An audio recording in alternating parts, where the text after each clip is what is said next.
Bismillahirrahmanirrahim. Assalamualaikum warahmatullahi wabarakatuh. Innal hamdalillah nahmaduhu wa nasta'inuhu wa nastaghfiruhu wa natubu ilaih wa na'udzu billahi min syururi anfusina wa sayyiati a'malina may yahdihillahu fala mudilla lahu wa may yudlil fala hadiyalah wa asyhadu an la ilaha illallah wahdahu la syarika lah wa asyhadu anna Muhammadan abduhu wa rasuluhu la nabiyya ba'dah. Ya ayyuhalladzina amanu taqullaha haqqa tuqatih wa la tamutunna illa wa antum muslimun.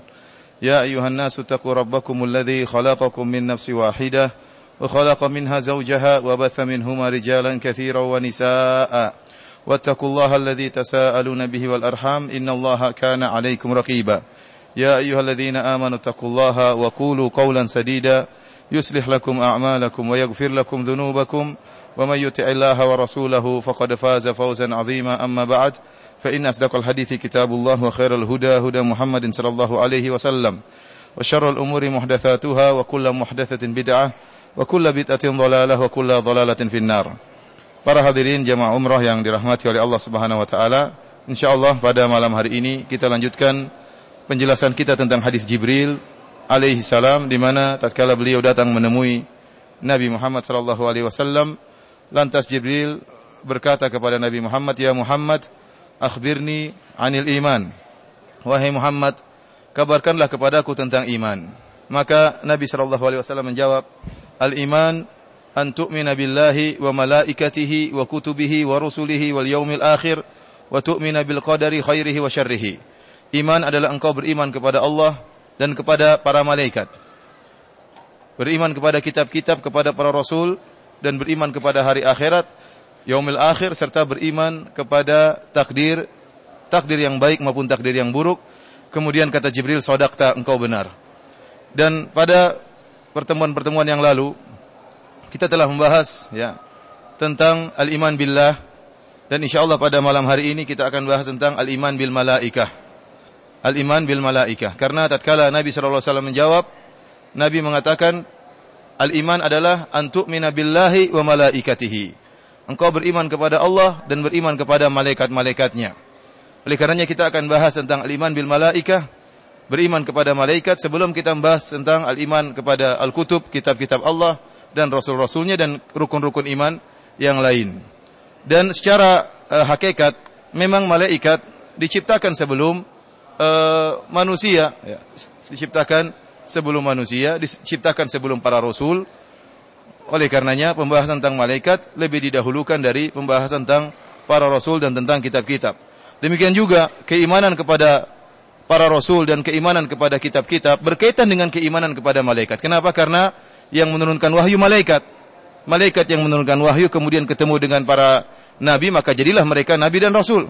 Dan malaikat juga yang menurunkan kitab-kitab. Oleh karenanya sebelum pembahasan tentang beriman kepada para rasul dan beriman kepada kitab-kitab, maka lebih utama atau lebih penting kita membahas tentang keimanan kepada para malaikat, karena keimanan kepada para malaikat berkaitan pula dengan keimanan kepada para rasul dan keimanan kepada kitab-kitab yang Allah turunkan.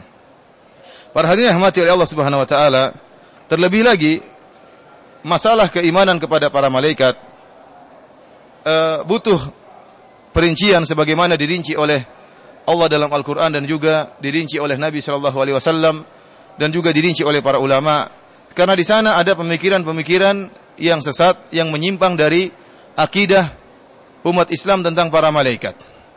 Dan pada kesempatan yang berbahagia ini saya akan menyebutkan beberapa penyimpangan-penyimpangan, pemikiran-pemikiran yang sesat dan menyesatkan yang berkaitan dengan beriman kepada para malaikat. Di antara penyimpangan-penyimpangan tersebut adalah penyimpangannya orang-orang falasifah yang ditenarkan di antaranya oleh Ibnu Sina, yang beliau menyatakan bahwasanya malaikat bukanlah makhluk yang terciptakan dari cahaya, tetapi malaikat hanyalah seperti sesuatu yang menyuruh kepada kebaikan, bisikan-bisikan yang menyuruh kepada kebaikan dalam hati-hati manusia. Sehingga banyak dari orang-orang ahli filsafat yang mereka tidak beriman dengan malaikat sebagai suatu makhluk. Kita, umat Islam, kita beriman dengan hal-hal yang gaib.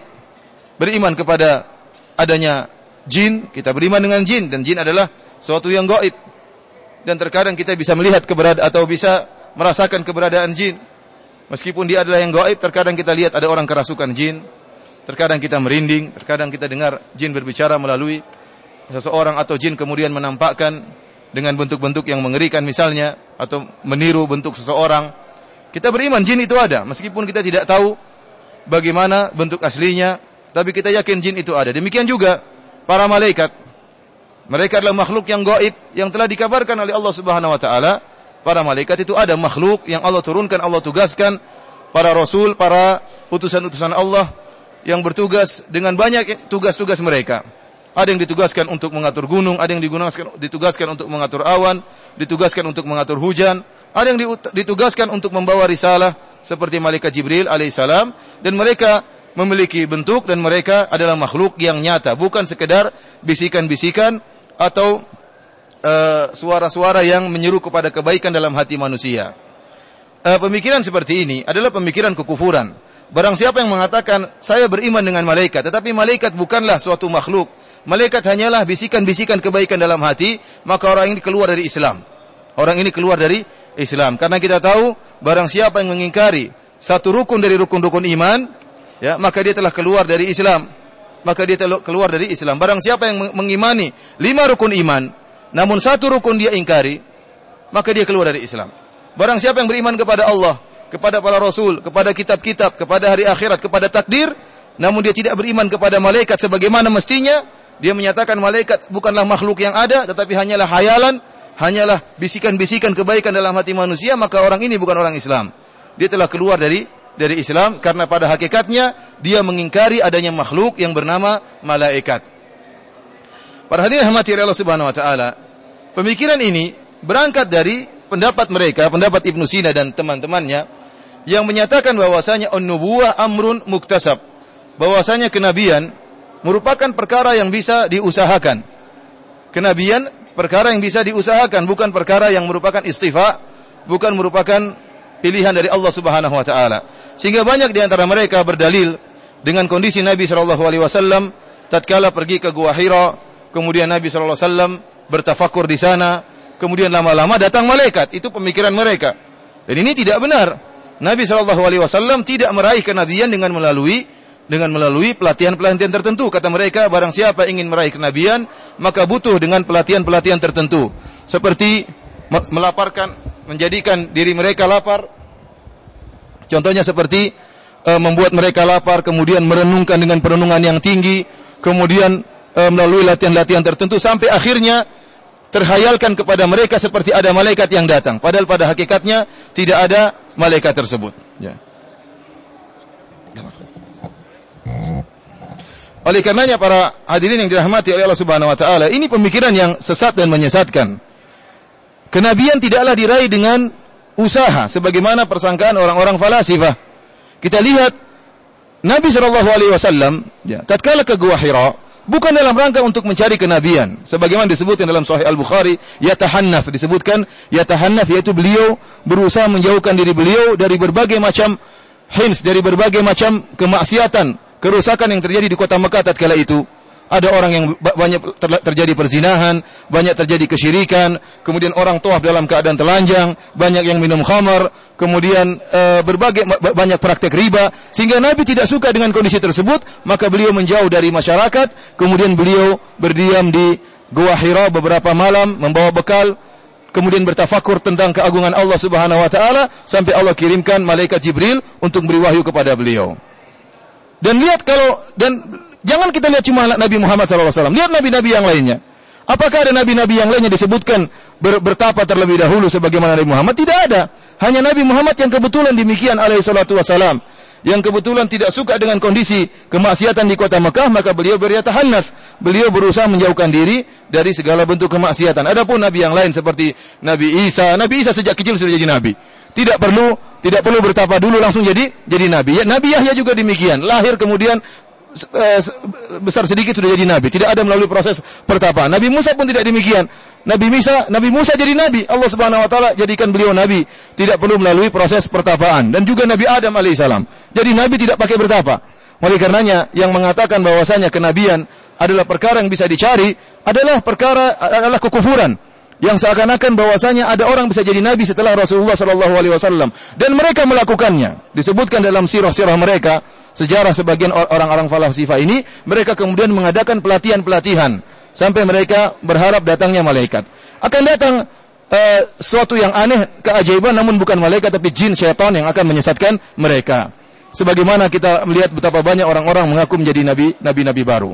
Oleh karena sebagian mereka sempat murka dan marah. Mereka mengatakan, kenapa Muhammad mengatakan la nabiyya ba'di, tidak ada nabi setelahku? Sungguhnya Muhammad telah menutup rahmat Allah Subhanahu wa taala. Kenapa harus dia yang menjadi nabi yang terakhir? Bukankah nabi bisa diusahakan? Oleh karena jangan sampai kita salah sangka menyangka bahwasanya bertapa di gua merupakan ibadah. Itu kebetulan saja nabi tatkala itu ingin jauh dari kemaksiatan, ingin jauh dari kekufuran, sehingga beliau kemudian menyepi untuk bertafakur tentang keagungan Allah Subhanahu wa taala. Oleh karenanya setelah nabi diangkat menjadi nabi, nabi tidak pernah lagi pergi ke Gua Hira, enggak pernah. Demikian juga para sahabat tidak ada yang ke Gua Hira. Abu Bakar, Umar, Utsman, Ali, para tabi'in, Imam Syafi'i juga tidak pernah ke Gua Hira sengaja untuk beribadah di sana, mencari berkah di sana, tidak pernah. Oleh karena jangan ikut-ikutan Sunan Kalijaga yang kemudian dia bertapa di pinggir kali, tidak sholat kemudian jadi wali. Ini dusta, ini dusta. Tidak mungkin kewalian diraih dengan bertapa di pinggir kali, tidak makan, tidak sholat. Ya, barang siapa yang bertapa di pinggir kali kemudian tidak makan, tidak sholat, kemudian meninggal, maka meninggal mati konyol. Ya. Jangan diikuti. Karena tidak ada bertapa dalam Islam, tidak ada.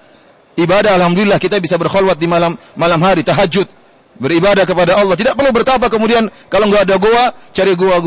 Enggak ada Gua Hira, goa apapun tidak jadi masalah. Akhirnya cari goa, cari ke tengah hutan, akhirnya kemasukan jin, akhirnya sakti dengan apa? Jin-jin yang masuk dalam tubuhnya. Akhirnya lama-lama stres, akhirnya lama-lama gila, akhirnya lama-lama jadi dukun ya. Kemudian membuat perkara-perkara yang aneh-aneh dalam alam semesta. Para hadirin yang dirahmati oleh Allah Subhanahu wa taala, maka kita katakan pendapat orang-orang falasifah yang menyatakan bahwasanya kenabian merupakan perkara yang bisa diusahakan, ini merupakan kekufuran. Melazimkan mengingkari adanya malaikat. Sehingga mereka mengatakan seorang yang harus jadi nabi, dia harus memenuhi persyaratan. Pertama, dia punya kekuatan takhyil atau kekuatan tahayyul. Dia harus mampu bertahayyul sehingga kemudian muncul seakan-akan ada malaikat yang datang, seakan-akan ada makhluk yang datang, ternyata tidak ada, hanya halusinasi. Demikian juga dia harus memiliki kekuatan ta'thir, kekuatan untuk memberi pengaruh kepada orang lain. Seperti Nabi Musa yang melemparkan tongkat, sebenarnya tongkat tersebut tidak jadi ular, tetapi dia punya kemampuan sehingga orang-orang pun melihat tongkat tersebut seperti ular. Ini semua kekufuran. Ini semua kekufuran dari orang-orang yang mengagungkan akal, orang-orang falasifah yang berguru agama kepada orang-orang Yunani, Aristoteles dan yang lainnya. Yang Aristoteles dan teman-temannya bukanlah orang yang beragama, tidak beragama Yahudi, tidak beragama Nasrani. Ya, kemudian berbicara tentang kimia, tentang fisika, tentang biologi. Tidak jadi masalah kalau mereka berbicara tentang fisika, kimia dan biologi.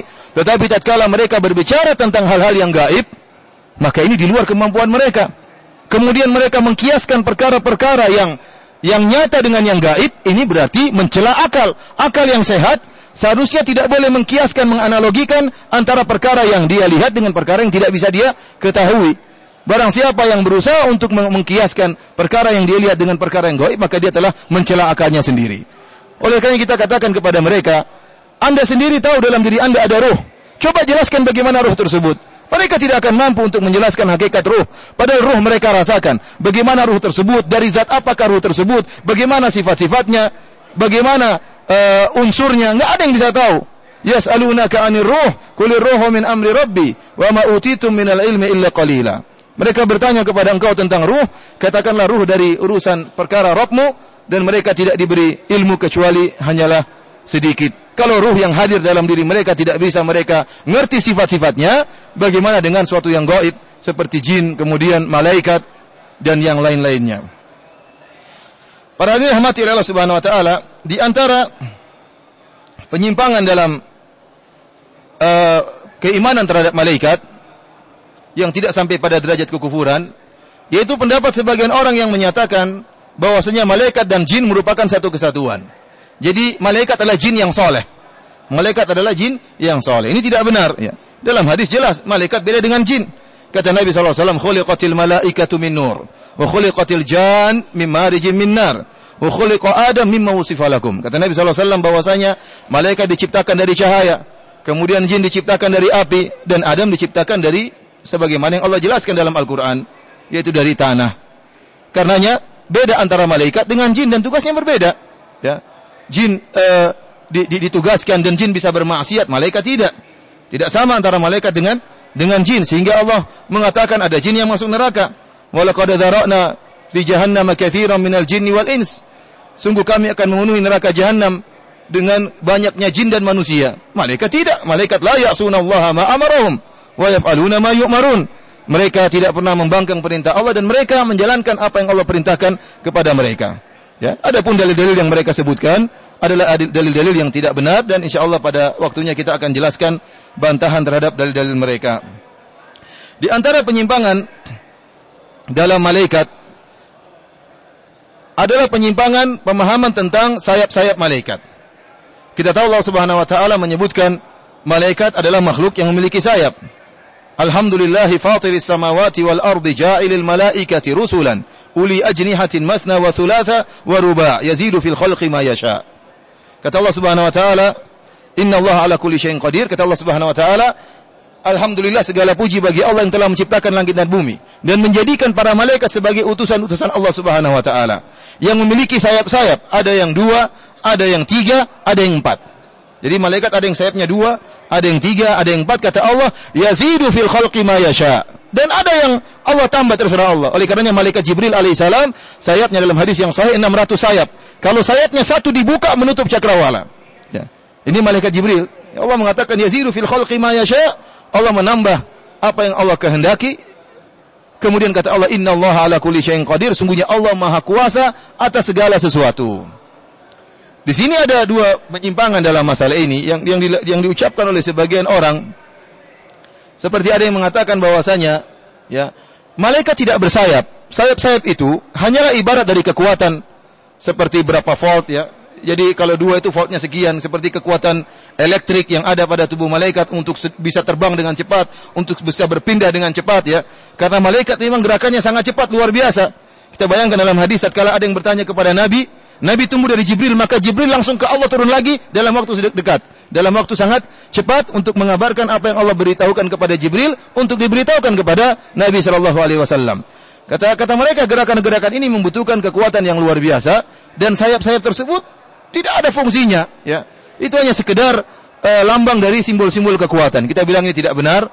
Yang benar, sayap dalam bahasa Arab kita mengerti sayap adalah seperti ganti daripada tangan sebagaimana burung yang mempunyai sayap untuk terbang. Oleh karenanya kita tunduk kepada firman Allah dan juga hadis-hadis Nabi yang menunjukkan malaikat punya sayap. Ini jadi masalah. Seorang memprotes ya ayat-ayat Allah untuk memprotes hadis-hadis Nabi SAW tentang sesuatu yang gaib yang dia tidak pernah lihat. Kemudian dia bilang tidak masuk akal. Oh, kamu pernah lihat atau tidak? Kalau kamu pernah lihat, boleh kamu memberi hukum. Oh, ini enggak benar, harusnya begini, harusnya begitu. Tapi kalau kamu sendiri enggak pernah melihat malaikat, bagaimana kamu kemudian mengatakan maksudnya begini, maksudnya begitu, kemudian kamu kiaskan dengan dirimu? Yang jadi masalah ini, sumber kesesatan adalah mengkiaskan yang gaib dengan yang musyahad, dengan sesuatu yang nyata. Ini banyak kesesatan timbul dari ini. Sehingga menolak sifat-sifat Allah juga karena mengkiaskan Allah dengan manusia, menolak sifat-sifat malaikat, mengkiaskan malaikat dengan manusia. Ini kias yang tidak diperbolehkan. Analogi yang salah, mengkiaskan dua makhluk yang berbeda, zatnya terbuatnya pun berbeda, malaikat dari cahaya, manusia dari tanah, kemudian bagaimana mau dikiaskan? Oleh karena tatkala dia mengatakan bahwasanya kalau sayap 2, 3, 4 itu bukan pada hakikatnya, hanyalah simbol daripada energi dan kekuatan, kita mengatakan ini perkataan yang batil. Yang jelas yang Rasulullah lihat, malaikat Jibril punya 600 sayap ya. Terlihat oleh Nabi dan Nabi sampaikan kepada para sahabat. Nabi tidak mengatakan, oh maksudnya sayap adalah begini, kekuatan elektrik atau listrik dan kekuatan yang lainnya. Enggak. Nabi mengatakan malaikat Jibril punya 600 sayap, kalau satu sayap dibuka akan menutup cakrawala. Penyimpangan yang kedua, yang sebagaimana diucapkan sebagian ahli filsafat, ahli kalam, ada yang mengatakan bahwasanya malaikat sayapnya harus genap, tidak boleh ganjil. Ini juga sama, ini dibangun di atas mengkiaskan antara yang gaib dengan yang nyata. Kalau sayapnya genap, maka seimbang, tapi kalau sayapnya ganjil, terus satunya fungsinya apa? Sehingga kemudian dia menolak. Ini juga tidak benar. Allah mengatakan ja'ilil malaikati rusulan uli ajnihatin mathna wa thulatha wa ruba'. Allah menjadikan malaikat punya sayap 2, 3 dan 4. 3 Allah sebutkan apa? 3. Terserah Allah meletakkan sayapnya di mana, ya. Antum jangan bayangkan malaikat seperti manusia, kalau sayapnya dua kanan kiri terus satunya di mana? Itu terserah Allah. Mau letakkan di ekornya mau di mana terserah Allah, urusan Allah Subhanahu wa taala. Fungsinya buat apa urusan Allah Subhanahu wa taala. Yang jadi masalah mengkiaskan yang gaib dengan yang tidak gaib. Kita ini saja terlalu banyak perkara-perkara yang bukan gaib mungkin akan kita dustakan seandainya kita dikabarkan 100 tahun yang lalu. Coba antum bayangkan antum hidup 100 tahun yang lalu, antum ketemu dengan orang antum mengatakan akan ada besi atau logam yang bisa memuat 400 orang kemudian terbang di angkasa. Orang bilang ente majnun, ente gila. Bagaimana logam bisa apa? Terbang. Antum bicara tentang pesawat. Ya, orang akan mengatakan antum gila. Benar-benar antum digila-gilakan. Orang paling gila di alam semesta antum yang mengatakan ada apa? Dan itu benar.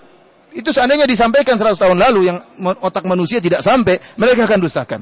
Atau antum mengatakan akan ada alat kotak bisa keluar manusia di situ. Televisi maksudnya. Oh ente majnun kata. Dia orang gila. Kenapa? Karena tidak terbayangkan, otak dia tidak sampai. Sekarang dia bicara tentang malaikat yang gaib, yang nyata saja kalau tidak sampai otak kita nggak bakalan bisa membenarkan. Ya karena otak kita kemampuannya terbatas. Kemudian kita berbicara tentang yang gaib, kemudian kita mengatakan, oh tidak boleh malaikat sayapnya ganjil, harusnya genap. Kalau ganjil nggak ada fungsinya, terus satunya mau taruh di mana? Ini urusan Allah Subhanahu wa taala.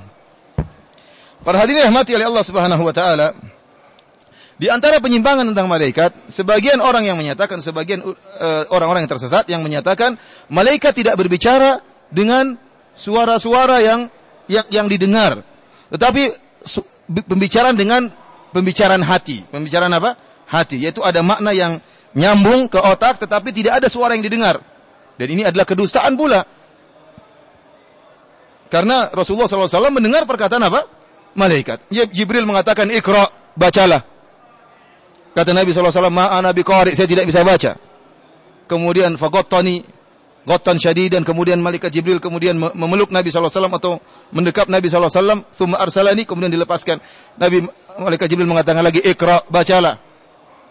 Nabi mengatakan, "Ma'ana biqari, saya tidak bisa baca." Akhirnya malaikat Jibril mengatakan, "Iqra bismi rabbikal ladzi khalaqal insana min 'alaq, iqra wa rabbukal akram, alladzi 'allama bil qalam 'allamal insana ma lam ya'lam."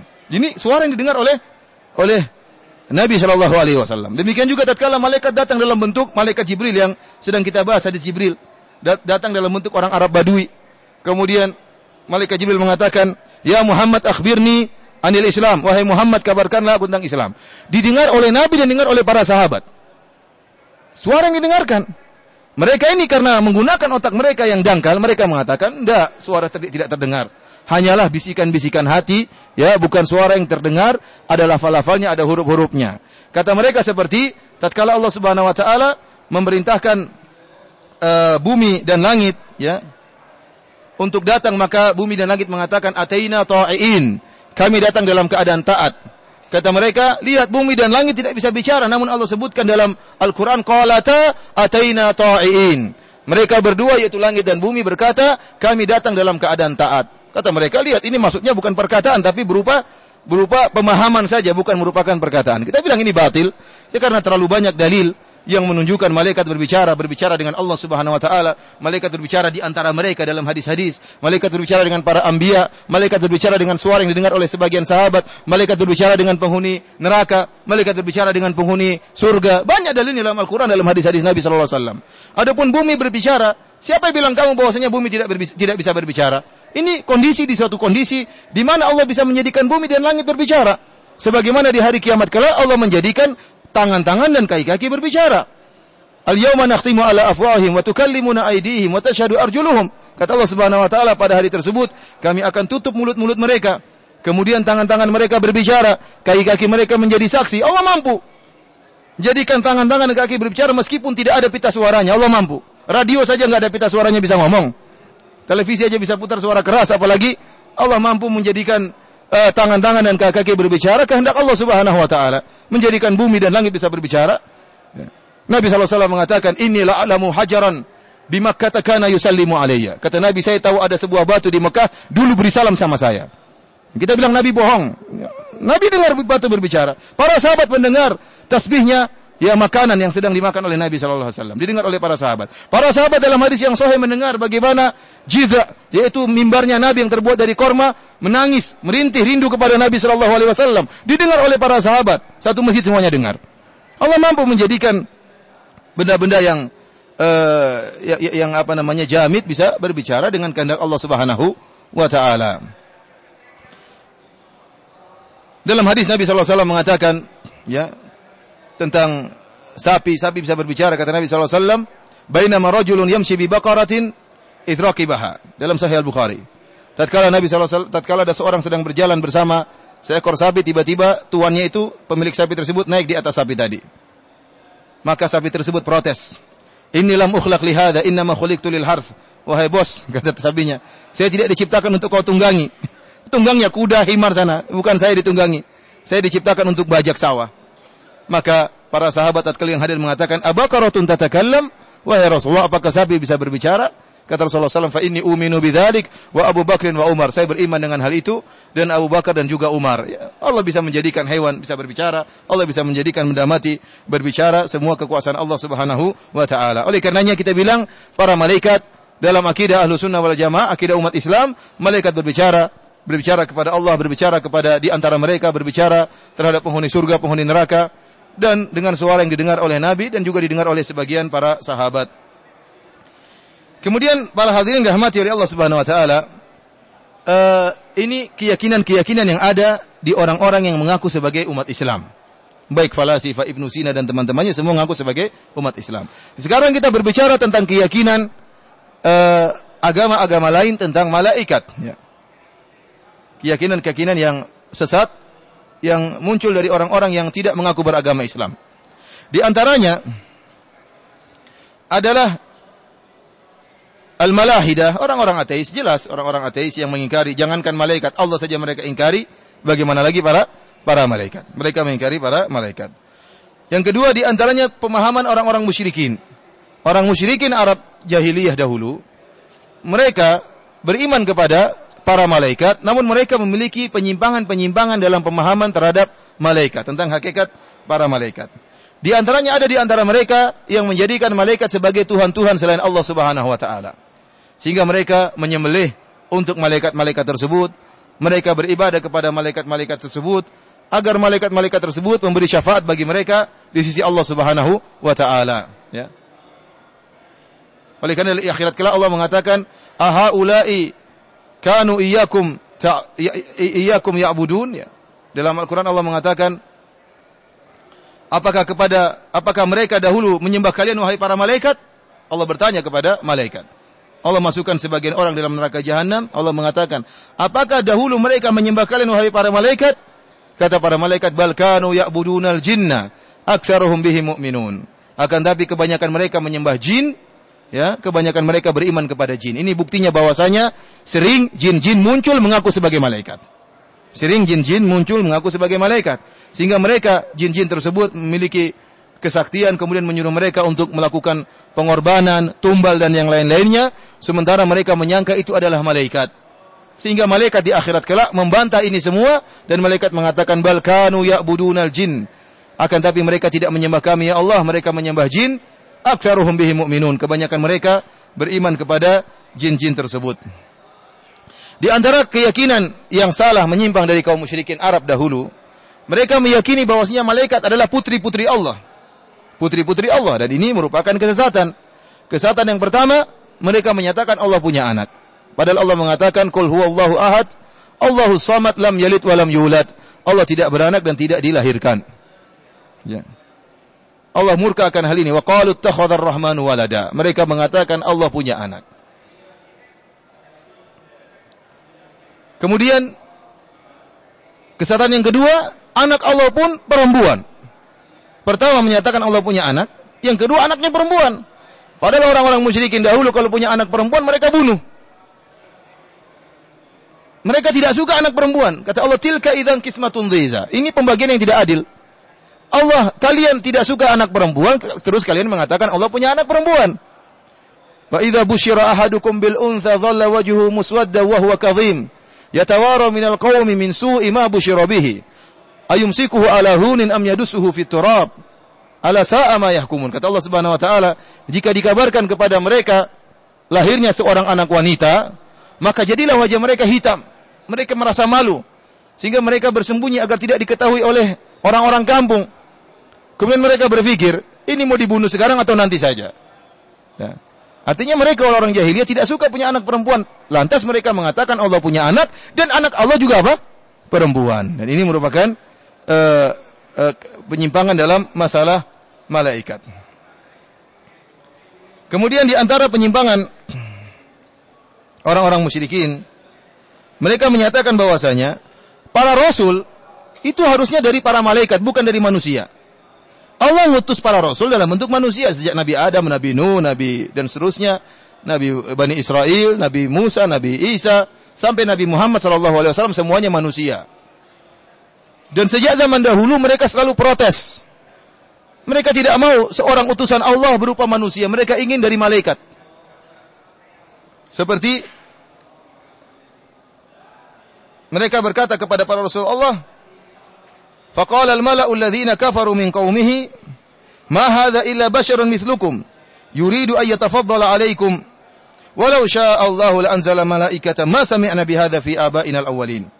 Mereka berkata kepada Nabi Nuh, sejak Nabi Nuh mereka mengatakan, orang-orang yang kafir dari kaum Nabi Nuh berkata, ini hanyalah seorang manusia seperti kalian. Nuh ini hanyalah seorang manusia seperti kalian. Dia ingin hanya tampil saja, ingin jadi pemimpin. Ini tuduhan mereka. Kalau Allah berkehendak, ingat, mereka percaya kepada Allah. Kaum Nabi Nuh mereka percaya kepada Allah. Kata mereka, "Lau syaa Allah la anzala malaikatan." Kalau seandainya Allah ingin mengutus para rasul, Allah pasti mengutus para rasul dari malaikat. Ngapain punya pimpinan seorang rasul seperti kita-kita juga enggak mau. Mereka enggak mau. Dalam ayat yang lain Allah Subhanahu wa taala sebutkan, "Idz ja'atumur rusulu min baini aydihim wa min khalfihim alla ta'budu illa Allah, qalu law syaa rabbuna la anzala malaikah." Tatkala datang para rasul kepada mereka, ya, dari di depan mereka dan juga di belakang mereka untuk menyeru agar tidak kalian sembah kecuali hanya Allah Subhanahu wa taala, qalu, mereka berkata, "Lau syaa rabbuna", kalau Tuhan kami berkehendak, la anzala malaikah, maka Tuhan kami akan menurunkan malaikat. Oleh karenanya mereka tidak mau beriman. Ini dalil para hadirin, dalil yang sangat kuat bahwasanya Rasulullah SAW tidak sebagaimana yang dianggap oleh banyak orang atau sebagian orang-orang sufi yang mengatakan Nabi SAW tubuhnya bercahaya, keluar cahaya, dilihat ya cahaya tersebut, sehingga Nabi tidak punya bayangan kenapa cahaya matahari terpantulkan, tertolak dengan cahaya Nabi, sehingga Nabi enggak punya bayangan. Mereka mengatakan Nabi SAW ya keluar cahaya, dilihat ya, dan ini tidak benar. Kalau Nabi keluar cahaya seperti itu, maka semua orang Arab jahili akan masuk Islam, karena Nabi punya kehebatan. Dan ini yang mereka cari-cari, seorang Rasul seperti ini yang memiliki kehebatan cahaya. Dan ini tidak benar. Oleh karenanya sering saya sebutkan bagaimana Nabi SAW tatkala lempar jamarat, para sahabat mengambil kain untuk menaungi Nabi. Kenapa? Nabi kepanasan. Kenapa Nabi disuruh bikin apa? Nabi istirahat supaya dibuat kemah supaya Nabi bisa istirahat. Sehingga para sahabat kemudian menaungi Rasulullah SAW supaya tidak kepanasan. Kemudian juga Aisyah radhiyallahu taala anha dalam hadis menyatakan dia terjaga di malam hari, kemudian dia mencari-cari Nabi, kemudian tiba-tiba dia memegang kedua kaki Nabi sedang tegak, Nabi sedang sujud. Alaihi salatu wassalam. Kalau Nabi bercahaya, enggak usah dia cari-cari, langsung kelihatan. Oh, Nabi sedang apa? Sedang sujud. Kalau Nabi bercahaya sebagaimana yang mereka katakan, maka Abu Jahal, Abu Lahab langsung masuk Islam. Oleh karenanya mereka mengejek Rasulullah SAW. Mereka mengatakan, "Mali hadzal rasul ya'kulu ta'ama wa yamshi fil aswaq." Ini Rasul seperti apa ini? Yang makan makanan dan jalan di pasar. Mereka ingin malaikat yang tidak makan. Seorang Rasul dari malaikat. Dan ini Rasul ngapain jalan-jalan di pasar? Ya, Rasulullah SAW berdagang, Rasulullah SAW jual beli. Ini Rasul macam apa kata mereka? Oleh karenanya, kalau seandainya yang turun adalah malaikat dalam bentuk malaikat bercahaya, maka tidak ada ujian tatkala itu. Tidak ada ujian, maka orang-orang semua akan beriman. Namun Allah Subhanahu wa taala memiliki hikmah tatkala Allah menurunkan para rasul dalam bentuk manusia. Di antaranya Allah mengatakan, "Qul law kana fil ardi malaikatun yamshuna mutmainnina lanazzalna 'alaihim minas sama'i malakan rasula." Kalau seandainya ada di antara malaikat yang bisa hidup di atas muka bumi sebagaimana manusia, kami akan utus dia sebagai seorang rasul. Namun malaikat tidak demikian, malaikat jenis yang lain. Jasadnya lain, ya. Tidak seperti manusia yang berjalan di atas muka bumi. Malaikat terbang, tidak sama dengan manusia. Kalau Rasul dari seorang malaikat atau Rasul dari malaikat, bagaimana kemudian para sahabat bisa meniru Rasul tersebut? Oleh karenanya Allah menjadikan seorang rasul dari jenis manusia adalah anugerah dari Allah Subhanahu wa taala. Laqad manna Allahu 'alaikum idz ba'atha fikum rasulan min anfusikum. Sungguh Allah telah memberikan anugerah kepada kalian tatkala Allah utus seorang rasul dari kalian sehingga bisa diikuti bagaimana cara beribadah yang benar, bagaimana menjadi suami yang benar, bagaimana adab makan, bagaimana adab buang hajat, bagaimana adab-adab. Ya kalau malaikat gimana mau ditiru? Tidak bisa ditiru. Kemudian di antara hikmahnya Allah mengatakan, wa qalu laula unzila alaihi malak. Orang-orang musyrikin mengatakan, seandainya turun malaikat, jangan seorang manusia. Kata Allah, walau anzalna malakan laqudiyal amru thumma la yunzarun. Kalau seandainya rasul yang kami utus adalah malaikat, langsung kalau tidak beriman langsung turun azab, kata Allah Subhanahu wa taala. Karena kalau sudah turun malaikat, mereka harus beriman. Ini suatu keajaiban turun sekarang. Kalau mereka masih mikir-mikir, oh saya mikir dulu, besok baru saya beriman, Allah turunkan azab. Maka Allah mengatakan dengan hikmah Allah turunkan berupa manusia yang bisa membuat mereka merenung, bisa membuat mereka berpikir, ya. Kalau diturunkan malaikat, mereka tidak beriman, langsung diazab oleh Allah Subhanahu wa taala. Para hadirin yang dirahmati oleh Allah Subhanahu wa taala, ya. Inilah di antara ya penyimpangan-penyimpangan dalam beriman kepada malaikat. Oleh karenanya pada kesempatan yang berbahagia ini kita akan bahas tentang hakikat dari malaikat, ya, tentang nama-nama mereka, kemudian tugas-tugas mereka, ya, dan bagaimana dampak positif bagi kita manusia tatkala kita beriman kepada para malaikat. Yang pertama, para hadirin rahmati Allah Subhanahu wa taala, malaikat diambil dari kalimat malaka, ya, dari kalimat malaka. Yang di sini ada khilaf di antara para ulama.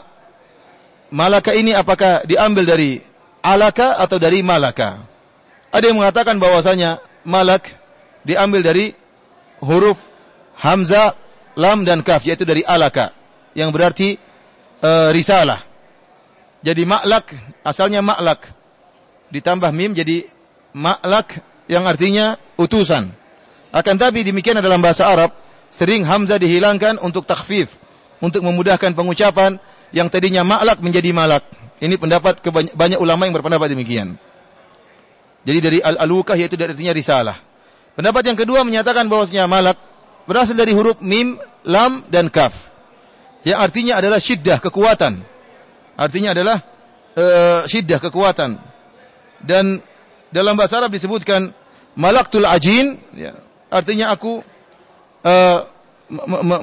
menumbuk atau mengolah, ya, adonan dengan kuat, ya. Jadi malaka artinya kekuatan. Dan ini sesuai dengan firman Allah Subhanahu wa taala, malaikatun ghiladun syidad.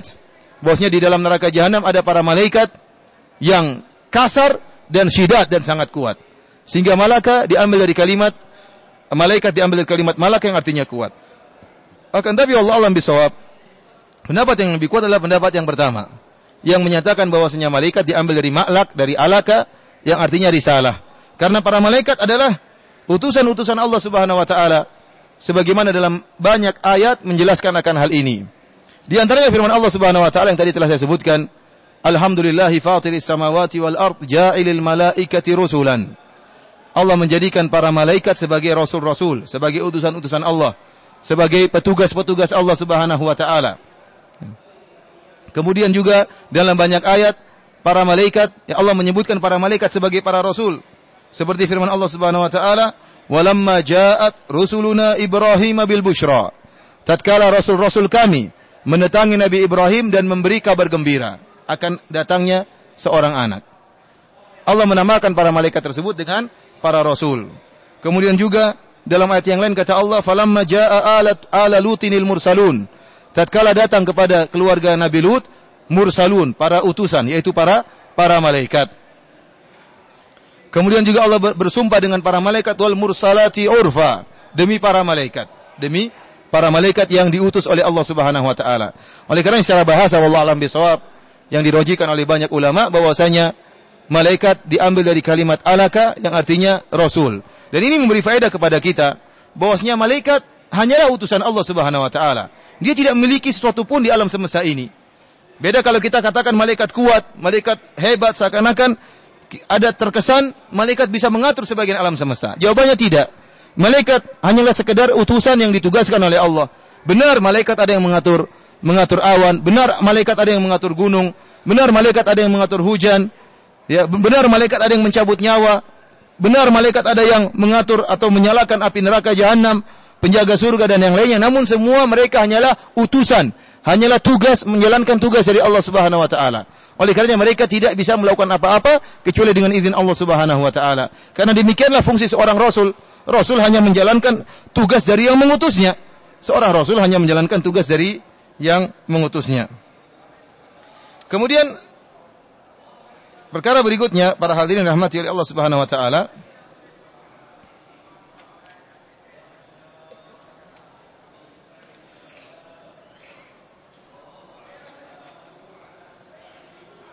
bagaimana tentang kedudukan para malaikat?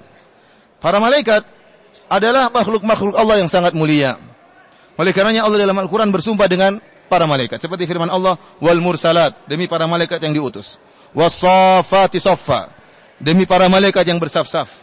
Wan nazi'ati gharqa, wan nasyitati nashta, demi para malaikat yang mencabut nyawa kaum orang-orang kafir dengan pencabutan yang sangat keras.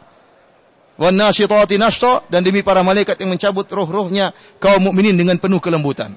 Ini Allah bersumpah dengan para malaikat. Dan para malaikat dipuji oleh Allah Subhanahu wa taala dalam banyak ayat.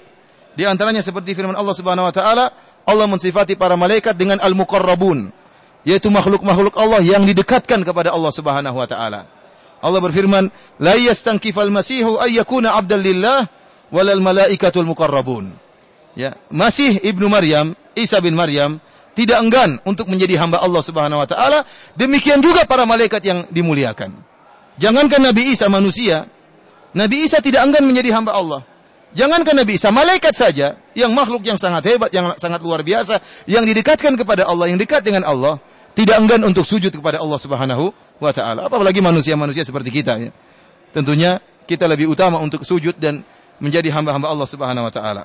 Kemudian Allah mensifati para malaikat dengan hamba-hamba Allah yang mulia dalam banyak ayat, seperti firman Allah, kiraman katibin, hamba-hamba Allah yang mulia yang mencatat. Kiramin bararah, hamba-hamba Allah yang mulia dan baik. Kata Allah, wa qalu ittakhadha ar-rahmanu waladan subhana bal ibadu mukramun. Mereka berkata Allah menjadikan para malaikat sebagai anak. Kata Allah, maha suci Allah. Allah tidak mungkin punya anak. Kemudian kata Allah, bal ibadu mukramun. Malaikat adalah hamba-hamba Allah yang mulia. Kemudian di antaranya Allah menyebutkan malaikat dengan al-mala'ul a'la, yaitu kelompok yang berada di atas yang tinggi. Kata Allah, la yasamma'una ilal mala'il a'la. Al-mala'il a'la artinya para malaikat, yaitu kelompok atau kumpulan yang berada di atas, karena malaikat kebanyakannya di langit.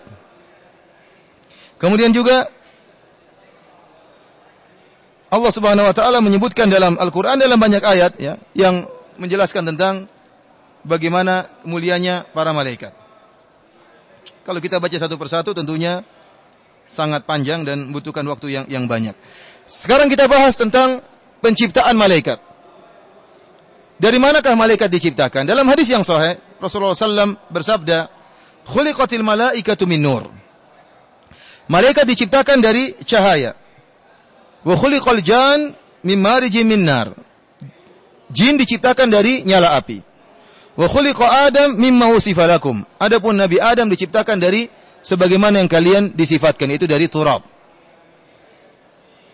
Cahaya ini cahaya yang mana? Ya. Ada yang mengatakan cahaya ini adalah cahaya ini. Ya. Kita katakan kita tidak tahu hakikat cahaya tersebut yang Allah jadikan untuk menciptakan malaikat. Yang jelas malaikat diciptakan dari cahaya. Yang ini menunjukkan malaikat bukan jin, ya, dan malaikat juga bukan manusia. Masing-masing dari tiga makhluk ini diciptakan dengan jenis yang berbeda-beda. Manusia diciptakan dari tanah. Inna mathala Isa indallahi kamathali Adam khalaqahu min turabin thumma qala lahu kun fayakun. Sungguhnya perumpamaan Isa bin Maryam sama seperti Nabi Adam. Allah ciptakan dari tanah, kemudian Allah mengatakan kun fayakun. Jin Allah ciptakan dari api. Malaikat Allah ciptakan dari cahaya. Ini penciptanya dari cahaya. Setelah berubah menjadi malaikat, bagaimana kita nggak tahu pula. Karena ini semua di luar dari kemampuan kita untuk merenungkan. Otak kita tidak mampu untuk merenungkan bagaimana hakikat jasad malaikat, tidak mungkin. Kita perhatikan manusia saja, Adam alaihissalam. Ini perkara yang menakjubkan. Adam alaihissalam diciptakan dari tanah. Tetapi kemudian setelah Allah menyatakan kun fayakun, jadi maka jadilah. Jadilah manusia yang berdaging, bertulang, kemudian ada darahnya. Padahal terbuat dari apa? Dari tanah. Terjadi proses perubahan. Allah yang berkehendak untuk merubah tanah menjadi daging dan yang lainnya. Oleh karena jangan kita bayangkan tatkala manusia tercipta dari tanah kemudian bentuknya juga seperti tanah. Tidak, artinya ada proses kimia yang Allah kehendaki dan Allah mengatakan kun fayakun. Demikian juga tatkala Allah mengatakan atau Rasulullah SAW mengatakan ya jin terbuat dari api. Jangan kita bayangkan tubuh jin kemudian menyala-nyala ada apinya. Kita bilang terjadi perubahan. Kita nggak tahu bagaimana hakikat jin. Bahkan Allah mengazab jin di neraka jahanam dengan api. Allah mengazab apa? Jin dengan api. Ya, kalau dia api, saya tidak sakit ya, karena saya terbuat dari api. Ya, memang terbuatnya dari api, namun setelah terjadi proses pembuatan kita nggak tahu bagaimana hakikatnya. Allah mengatakan kun fayakun. Demikian juga malaikat. Benar malaikat terbuat dari cahaya. Namun setelah dirubah bagaimana malaikat tersebut, wallahu alam, tidak ada yang tahu. Oleh karenanya ini perkara yang sangat gaib, kita tidak tahu malaikat dari cahaya apa dibuat. Jangan dibayangkan seperti cahaya lampu, ya, atau cahaya senter, ya jangan dibayangkan. Kita nggak tahu cahaya apa yang dipakai oleh Allah untuk membuat malaikat, untuk menciptakan malaikat. Setelah dirubah jadi malaikat, bagaimana bentuknya pun kita tidak tahu. Ya. Cahaya kemudian dirubah menjadi suatu bentuk yang ada sayapnya, ada yang sayapnya 2, ada yang 3, ada yang 4, ada yang 600 sayap. Oleh karenanya ini semakin menjadikan kita sadar bahwasanya pembicaraan tentang malaikat adalah pembicaraan tentang hal yang gaib dan kita hanya tunduk kepada dalil-dalil dari Al-Qur'an maupun sunnah Nabi sallallahu alaihi wasallam. Jangan kita gunakan otak kita untuk merenungkan perenungan-perenungan yang tidak bisa dicapai oleh otak kita, akal kita yang penuh keterbatasan. Kemudian, sebagaimana tadi telah kita sebutkan di awal pengajian juga, bahwasanya malaikat diciptakan sebelum manusia. Sebagaimana dalam surat Al-Baqarah, Allah berfirman, "Wa idh qala rabbuka lil malaikati inni ja'ilun fil ardi khalifah." Tatkala Allah berkata kepada para malaikat, aku akan ciptakan khalifah di atas muka bumi. Qalu ataj'alu fiha may yufsidu fiha wa yasfiku ad-dima. Wahai Allah, wahai Rabb kami, apakah Engkau akan menciptakan di atas muka bumi makhluk yang akan membuat kerusakan di atas muka bumi dan akan menumpahkan darah di atas muka bumi? Wa nahnu nusabbihu bihamdika wa nuqaddisu lak. Sementara kami para malaikat senantiasa bertasbih kepadamu dan mensucikan Engkau. Qala inni a'lamu ma la ta'lamun. Kata Allah, aku lebih tahu apa yang kalian tidak ketahui. Oleh karenanya malaikat diciptakan sebelum manusia. Malaikat diciptakan sebelum Nabi Adam alaihissalam. Demikian juga malaikat diciptakan sebelum surga dan neraka. Ya. Dalam hadis Rasulullah SAW menyatakan, "Lamma khalaqallahu al-jannah qala li Jibril." Tatkala Allah menciptakan surga, Allah berkata kepada Jibril, "Idhhab fanzur ilaiha." Wahai Jibril, lihatlah surga yang aku ciptakan. Berarti Jibril sudah ada sebelum Allah ciptakan apa? Surga. Tatkala Allah ciptakan surga, Allah bilang kepada Jibril, "Idhhab unzur ilaiha." Wahai Jibril, lihatlah bagaimana kondisi surga. Fadhahaba fanadhar ilaiha. Maka Jibril pun pergi lalu melihat surga. Thumma jaa faqala, kemudian Jibril berkata, "Rabbi wa izzatika la yasma'u biha ahadun illa dakhalaha." Kata Jibril, "Ya Rabbku, demi keperkasaan Engkau, tidak seorang pun yang mendengar tentang surga kecuali akan masuk surga." Thumma haffaha bil makarih. Karena kondisinya demikian, maka Allah pun meliputi surga dengan perkara-perkara yang dibenci. Thumma qala ya Jibril, idhhab fanzur ilaiha. Setelah Allah membentengi surga dengan perkara-perkara yang dibenci, maka Allah berkata, wahai Jibril, lihat lagi sekarang bagaimana kondisi surga. Fadhahaba fanadhara ilaiha. Maka Jibril pun pergi lalu melihat kondisi surga. Kemudian dia datang, dia berkata, Rabbi wa izzatika laqad khasyitu alla yadkhulaha ahad. Kata Jibril, wahai Rabbku, demi keperkasaan Engkau, aku khawatir tidak seorang pun yang akan bisa masuk surga. Kenapa? Karena diliputi oleh perkara-perkara yang dibenci oleh syahwat dan hawa nafsu. Falamma khalaqallahu ta'ala nar, tatkala Allah menciptakan neraka, demikian pula Allah perintahkan Jibril untuk melihat neraka jahanam.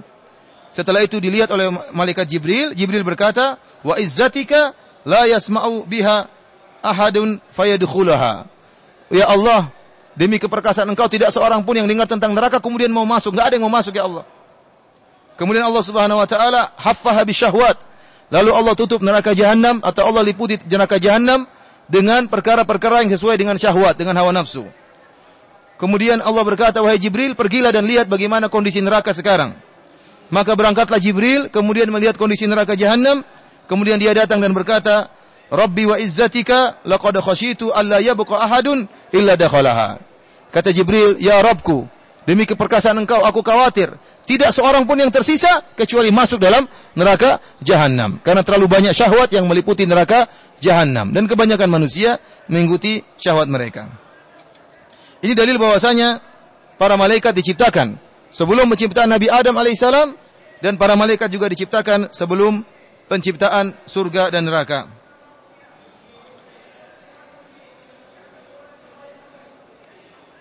Kemudian sekarang kita berbicara tentang nama-nama malaikat. Kita beriman dengan nama-nama malaikat secara global dan juga kita beriman dengan nama-nama malaikat secara terperinci sebelum kita sebutkan tentang sifat-sifat malaikat.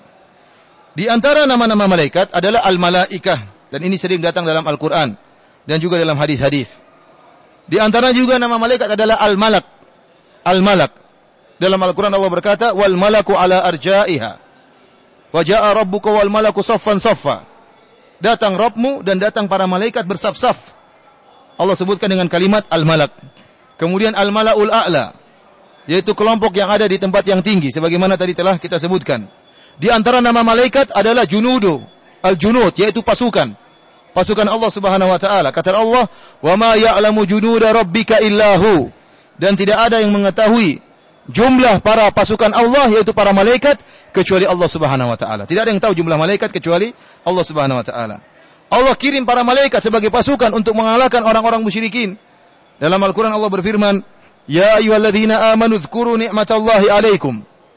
Wahai orang-orang yang beriman, ingatlah anugerah yang Allah berikan kepada kalian. "Idz ja'atkum junudun." Tatkala datang pasukan-pasukan orang-orang kafir untuk menyerang kalian. Fa'arsalna alaihim rihan wa junudan lam tarauha. Tatkala datang pasukan orang-orang kafir, kata Allah, maka kami kirimkan angin dan kami kirimkan para malaikat, para pasukan yang kalian tidak melihat mereka. Allah namakan pasukan malaikat dengan pasukan. Kemudian di antara nama malaikat juga al-ashhad. Kata Allah, wa yaqulul ashhad dalam Al-Qur'an. Dan al-ashhad yaitu para malaikat. Ini nama-nama malaikat secara umum. Jadi ada namanya al-malaikah, al-malak, al-malaul a'la, kemudian junudu rabbika, kemudian al-ashhad. Adapun nama-nama secara terperinci, nama-nama masing malaikat, kita hanya beriman dengan nama-nama yang Allah sebutkan atau nama-nama yang disebutkan oleh Rasulullah sallallahu alaihi wasallam. Adapun yang tidak disebutkan, maka kita tidak tahu nama-nama mereka. Di antaranya adalah az-zabaniyah. Nama malaikat di antaranya az-zabaniyah. Allah mengatakan sanadu az-zabaniyah. Allah mengatakan fal yad'u nadiyah sanadu az-zabaniyah dalam surat Iqra, yaitu tatkala Abu Jahal ingin menyakiti Nabi sallallahu alaihi wasallam. Kemudian dia sombong, dia mengatakan sa'adu nadi. Saya akan memanggil anak buahku. Jadi Abu Jahal kalau datang ke tempat pertemuan maka paling banyak anak buahnya. Orang semua tunduk sama Abu Jahal. Maka dia menakut-nakuti Nabi dengan mengatakan, saya akan panggil anak buahku. Maka Allah mengatakan, fal yad'u nadiyah. Silakan panggil anak buahnya, kata Allah Subhanahu wa taala. Sanadu zabaniyah. Adapun kami akan panggil malaikat zabaniyah. Siapa para malaikat zabaniyah? Para malaikat zabaniyah adalah para malaikat penjaga neraka jahanam. Di antara malaikat-malaikat penjaga neraka jahanam. Dan zaban artinya menolak, ya. Artinya para malaikat tersebut akan menolak dengan keras para penghuni neraka jahanam untuk masuk dalam neraka jahanam. Digeret, ditarik, ditolak oleh malaikat-malaikat tersebut yang Allah namakan dengan zabaniyah. Di antara nama-nama malaikat adalah mu'aqibat. Mu'aqibat. Sebagaimana firman Allah Subhanahu wa taala, "Lahu mu'aqibatun min baini yadayhi wa min khalfihi yahfazunahu min amrillah." Bagi manusia itu ada malaikat-malaikat mu'aqibat yang mereka berada di depannya dan di belakangnya menjaga manusia tersebut dengan perintah Allah Subhanahu wa taala.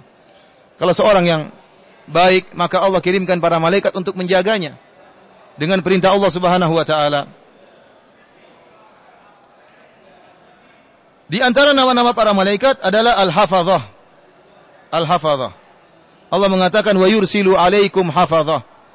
Dan Allah mengirimkan kepada mereka Al-Hafazah, yaitu malaikat-malaikat penjaga. Tugas mereka yahfazunahu min amrillah. Mereka menjaga manusia tersebut dengan perintah Allah Subhanahu wa taala. Di antara nama-nama malaikat adalah As-Safarah. Seperti firman Allah Subhanahu wa taala, bi aidi safarah. Di tangan-tangan safarah para malaikat. Kemudian di antara nama-nama para malaikat Sayyarah was Sayyahun. Malaikat yang berjalan-jalan mengitari bumi ini. Jadi ada para malaikat yang mereka Sayyahun, tugas mereka berjalan-jalan mengitari bumi ini, mereka mencari sesuatu yang mereka inginkan. Di antara yang mereka inginkan adalah halaqah-halaqah zikir. Kalau ada halaqah-halaqah zikir, maka mereka pun mengajak para malaikat yang sedang berjalan-jalan untuk hadir dalam majelis zikir tersebut. Dalam majelis pengajian. Oleh karena kita katakan bahwasanya majelis ilmu, majelis zikir, majelis yang dihadiri oleh para malaikat meskipun kita tidak melihat para malaikat tersebut. Majelis yang mulia yang dimuliakan oleh Allah, bahkan dihadiri oleh para malaikat. Kemudian di antara tugas para malaikat yang berjalan-jalan adalah menyampaikan salawat dan salam orang-orang yang bersalawat kepada Nabi sallallahu alaihi wasallam. Ada malaikat yang ada orang bersalawat maka disampaikan oleh malaikat untuk kepada Nabi sallallahu alaihi wasallam. Dan ini juga dalil yang sangat menegaskan bahwasanya Nabi tidak mengetahui kondisi alam semesta. Oleh karenanya kalau ada orang bersalawat, butuh malaikat untuk yang menyampaikan kepada Nabi. Bukan sebaliknya. Sebaliknya orang-orang berdalil dengan hadis ini bahwasanya malaikat memberi salam kepada Nabi dan Nabi menjawab salam, berarti Nabi mengetahui kondisi manusia di dunia ini. Tidak benar. Oleh karenanya Allah utus para malaikat yang bertugas untuk mencari orang-orang yang bersalawat, untuk menyampaikan salawat tersebut kepada Rasulullah sallallahu alaihi wasallam. Ini menunjukkan Nabi tidak tahu tentang kondisi manusia yang ada di dunia ini. Adapun malaikat-malaikat, nama-nama malaikat secara rinci seperti Jibril, malaikat Malik, Mikail dan yang lainnya, insyaallah kita lanjutkan besok ya, karena waktu sudah mau azan.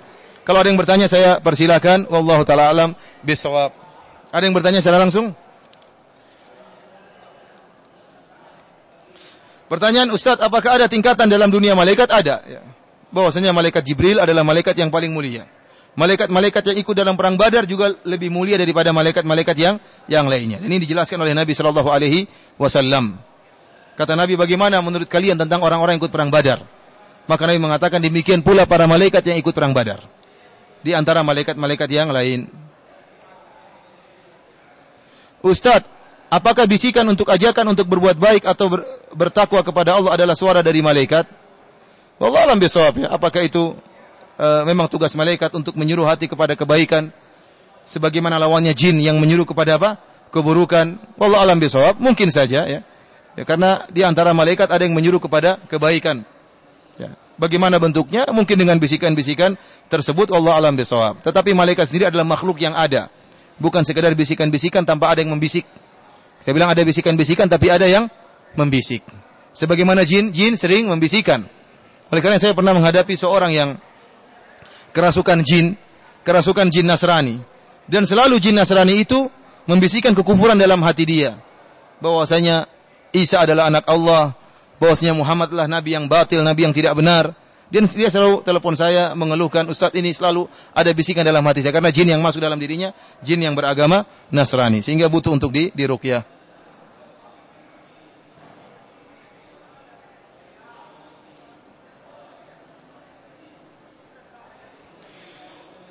Seperti apakah zikir yang diajarkan Rasulullah SAW setelah solat? Zikir setelah solat ya diajarkan oleh Nabi SAW seperti istighfar 3 kali, kemudian tasbih 33 kali, tahmid 33 kali, takbir 34 kali atau 33 kali, kemudian ditutup dengan zikir yang lain. Dan bisa kita dapatkan dalam buku-buku zikir ya.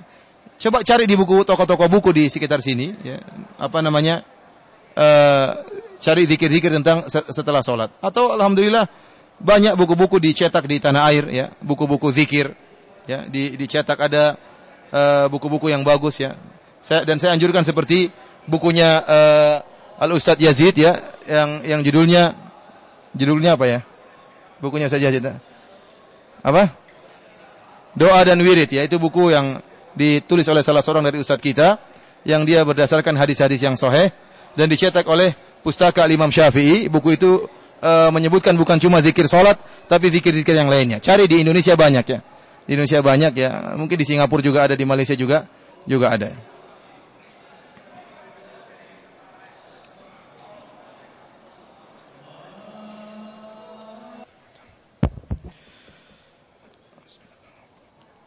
Pertanyaan berikutnya para hadirin rahmati Allah Subhanahu wa taala, Ustaz, bolehkah kita memberi nama anak-anak kita dengan nama para malaikat?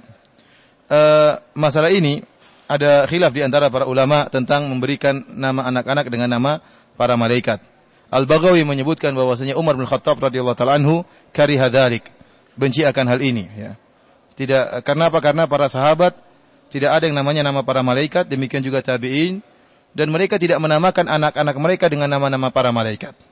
Lagi pula, nama-nama malaikat seperti Jibril, Mikail, itu bukan bahasa Arab, tetapi bahasa A'jami. Ya. Oleh karenanya, di antaranya yang membenci akan hal ini Imam Malik. Imam Malik tidak suka kalau ada orang menamakan anaknya dengan nama malaikat. Pendapat yang kedua, menyatakan boleh menamakan nama anak-anak dengan nama para malaikat. Mereka berdalil dengan hadis tentang kisah Al-Mughirah bin Syu'bah. Dia mengatakan, lamma qadimtu Najran, tatkala aku datang ke kota Najran, sa'aluni, maka mereka bertanya kepada aku, orang-orang Nasrani, innakum taqra'un ya ukhta Harun. Kalian membaca firman Allah tatkala kaumnya Isa berkata kepada Maryam, kepada ibunya Nabi Isa, ya ukhta Harun, wahai saudarinya Harun. Padahal Harun itu di zaman Nabi Musa. Jarak antara Nabi Harun, Nabi Musa dengan Nabi Isa jauh sekali. Mungkin berapa ratusan atau ribuan tahun, ya, jauh sekali. Namun kenapa ibunya Maryam dikatakan saudarinya Harun? Ini berarti kesalahan dalam Al-Quran. Maka Al-Mughirah bin Syu'bah mengatakan, setelah saya pulang, saya ketemu Nabi, saya tanyakan hal ini. Maka Nabi SAW berkata, innahum kanu yusammuna bi anbiya'ihim wa salihina qablahum. Sungguhnya mereka, orang-orang Bani Israel, mereka suka menamakan nama-nama mereka dengan nama-nama orang soleh mereka atau para nabi. Jadi Harun yang saudarinya Maryam bukanlah Harunnya Nabi Musa. Kebetulan namanya saja yang sama. Mereka suka menamakan anak-anak mereka dengan nama-nama anak-anak Nabi.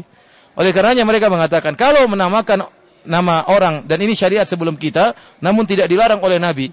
Oleh karenanya boleh kita menamakan anak-anak kita dengan nama-nama orang-orang soleh, seperti nama-nama Nabi. Nabi Soleh, Nabi Daud, Nabi Muhammad, nama-nama Nabi boleh.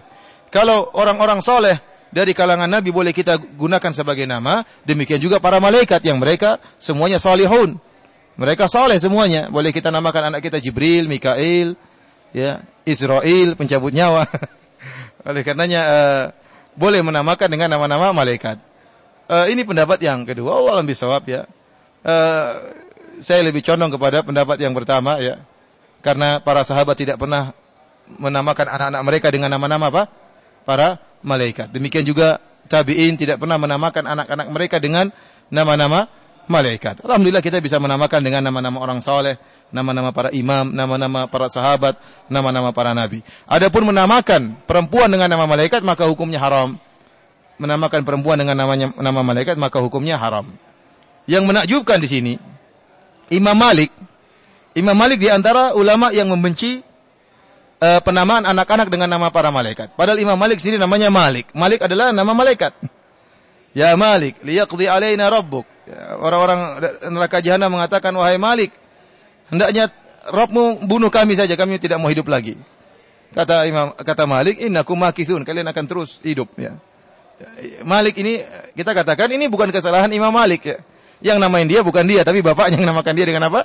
Malik. Dan kemudian Malik di sini bukan berarti nama malaikat ya, karena di orang-orang Arab sudah ada nama Malik sebelum datangnya Islam sudah banyak bernama apa? Malik. Jadi Malik banyak nama manusia. Jadi bukan Malik di sini bukan dari malaikat, Malik penjaga neraka jahanam. Pertanyaan berikutnya, sering kita dengar bahwa kebenaran itu relatif. Apakah benar dan berlaku di setiap permasalahan? Ini perkataannya orang-orang liberal yang tatkala mereka tidak mau disalahkan, mereka selalu mengatakan kebenaran itu relatif, tidak ada yang absolut, tidak ada yang pasti. Oleh karena jangan kau kafirkan orang-orang Nasrani, jangan. karena belum tentu mereka salah. Jangan kau kafirkan orang-orang Yahudi karena belum tentu dia salah. Jangan kau kafirkan orang-orang musyrikin, Buddha dan Hindu karena kebenaran relatif. Kita bilang ini ngaco seperti ini. Ini menimbulkan keraguan, padahal akidah harus keyakinan. Kita harus yakin bahwasanya Islam masuk surga, Yahudi dan ras ini masuk apa? Masuk neraka jahanam. Kata Nabi SAW, la yasma'u bi ahadun min hadhil ummah. Yahudiyan kana aw nasraniyan thumma yamutu wa lam yu'min billadhi ursiltu bihi illa kana min ahli nar. Tidak ada dari umatku seorang Yahudi atau Nasrani yang mendengar tentang aku kemudian tidak beriman dengan apa yang aku bawa kecuali penghuni neraka jahanam. Allah mengatakan laqad kafara alladziina qalu inna Allaha tsalitsu tsalatsa. Sungguh telah kafir orang-orang yang mengatakan Allah satu dari yang tiga, Trinitas. Allah vonis mereka di neraka jahanam. Lantas kita bilang, oh, enggak bisa kita vonis. Itu urusan Allah. Nanti kita di sidang di akhirat. Oleh karena tidak ada kebenaran yang apa? Yang absolut, semuanya relatif. Dan ini menimbulkan keraguan dalam segala hal sehingga orang tidak bisa berakidah. Orang-orang seperti ini orang yang paling bingung, ya. Sementara orang-orang ini sering menyalahkan orang lain. Orang-orang ini benar ini, mereka terjerumus dalam dua kesalahan yang berkaitan dengan kaidah mereka. Yang pertama mereka mengatakan kebenaran tidak ada yang relatif, semuanya absolut. Kita bilang kaidah kamu ini pun relatif. Berdasarkan kaidahmu. Kamu menyatakan bahwasanya semua kebenaran tidak ada yang relatif, itu juga keyakinan. Berdasarkan kaidahmu, keyakinanmu juga apa relatif? Tidak benar. Kenapa kau pastikan bahwasanya setiap kebenaran itu relatif? Jangan kau pastikan. Kalau kau bilang semuanya relatif, bahkan pernyataanmu ini juga apa? Relatif. Yang kedua, kenapa kau nyalah-nyalakan orang yang menyalah-nyalakan? Kalau saya menyalahkan, saya mengatakan Nasrani masuk neraka jahanam, Yahudi masuk neraka jahanam. Dia bilang kamu salah. Loh, kenapa salah? Relatif kan, semuanya relatif. Kenapa kau bisa saja benar, bisa jadi saya salah? Jangan kau vonis saya salah. Selama semuanya apa? Relatif. Oleh karena mereka tidak konsisten dengan kaidah yang mereka katakan. Jadi ini adalah kaidahnya orang-orang liberal yang ingin menumbuhkan keraguan dalam segala hal. Sehingga kita disuruh membenarkan seluruh agama. Bukan yang masuk surga, bukan cuma Yahudi dan Nasrani, bahkan Buddha, Hindu juga masuk surga. Konghucu semuanya masuk surga. Mohon jelaskan sedikit tentang bidadari. Ini mintanya sedikit ya. Harusnya bidadari ini butuh pengajian tersendiri, butuh penjelasan yang panjang ya. Ya, akan tapi kita sampaikan bahwasanya bidadari tidak sama dengan wanita yang ada di surga. Wa azwajum mutahharah, kata Allah Subhanahu wa taala, Allah siapkan bagi penghuni surga istri-istri yang disucikan oleh Allah Subhanahu wa taala. Artinya disucikan, tidak ada kotoran mereka, tidak ada tai mata mereka, tidak ada kotoran telinga mereka, tidak ada ingus mereka, tidak ada.